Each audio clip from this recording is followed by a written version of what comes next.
আসসালামু আলাইকুম। আশা করি সবাই ভালো আছেন। পর্ব নম্বর 3 যারা শুনেননি অবশ্যই পর্ব নম্বর 3 শুনে আসবেন।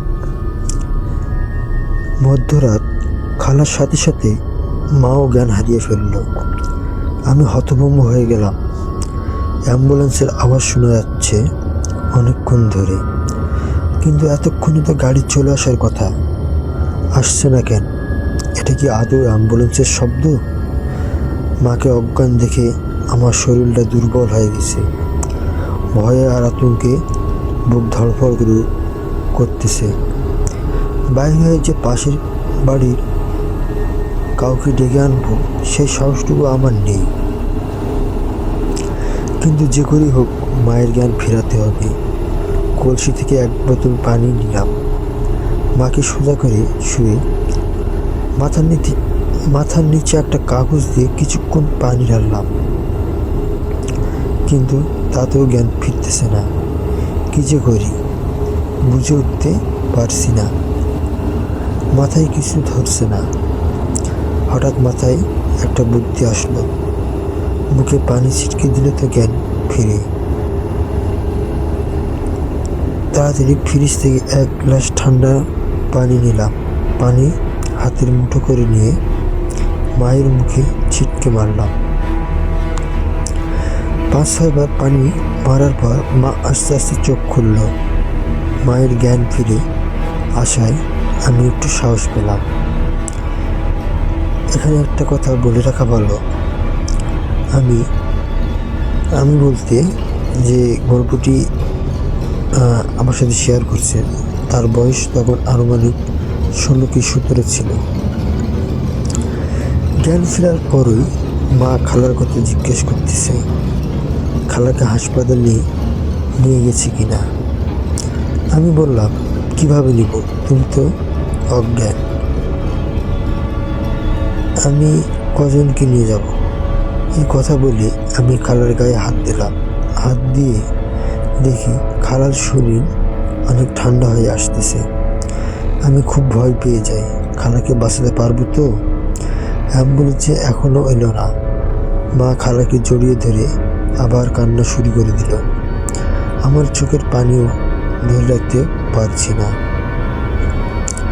মা ছেলে মিলে অসহায়ের মতো গভীর রাতে কেঁদে যাচ্ছি, কিন্তু অদ্ভুত ব্যাপার হলো কান্নার আওয়াজের মাঝে কে জানি হেসে ওঠে, প্রায় হি হি হি করে চিকন কণ্ঠের একটা হাসি। মা হাউমাউ করে কাঁদার কারণে শুনতে পায়নি। ভয়ে আমার কান্না থেমে গেছে। এমন অদ্ভুতভাবে হাসছে কে? এরই মধ্যে আমার ফোনের রিং বেজে উঠল। ফোন হাতে নিয়ে দেখি অ্যাম্বুলেন্স ড্রাইভার ফোন করেছে। তাড়াতাড়ি রিসিভ করে বললাম, ভাই, আপনাকে কখন ফোন করছি আমি, আপনি এখনও আসেননি কেন? উনি বলতেছে, ভাই, জঙ্গলের রাস্তা দিয়ে আসতে 3 বার আমার গাড়ি খারাপ হয়ে যায়। বাকি নিজের গাড়ির কাজ জানি, তাই ঠিক করে আসতে পারছি। আপনি ঘর থেকে বের হন। আমি রাস্তার মোড়ে গাড়ি নিয়ে দাঁড়িয়ে আছি। আমি বললাম, ওকে, আমি আসতেছি। মাকে বললাম, অ্যাম্বুলেন্স আসছে, আমি গিয়ে নিয়ে আসি। মা বলতেছে, আমিও তোর সাথে যাবো বাবা, তোর একা যেতে দেবে না। মাকে বললাম, তুমি গেলে খালার পাশে কে থাকবে? খালার অবস্থা ভালো না, তুমি ঘরে থাকো। আমারও অনেকটা ভয় লাগতেছে একা যাইতে। আমার কথা শুনে মা খালার পাশে আবার বসে পড়ে। আমি ঘর থেকে বের হলাম। ঘরের বাইরে পা রাখার সাথে সাথে কানে হি হি করে হাসির একটা শব্দ আসে।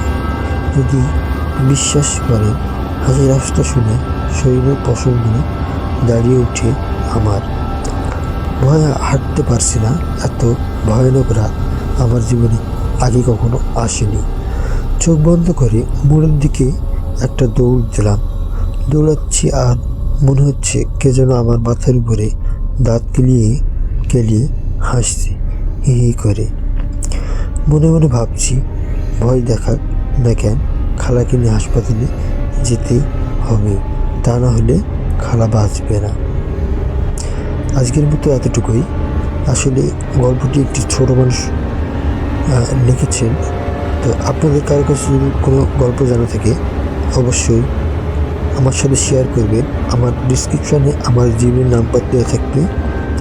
অবশ্যই আপনাদের সাথে ঘটে যাওয়া ঘটনাটি আমার সাথে শেয়ার করতে পারেন। ধন্যবাদ। আর অবশ্যই আমার চ্যানেলটি সাবস্ক্রাইব করে দেবেন। আসসালামু আলাইকুম।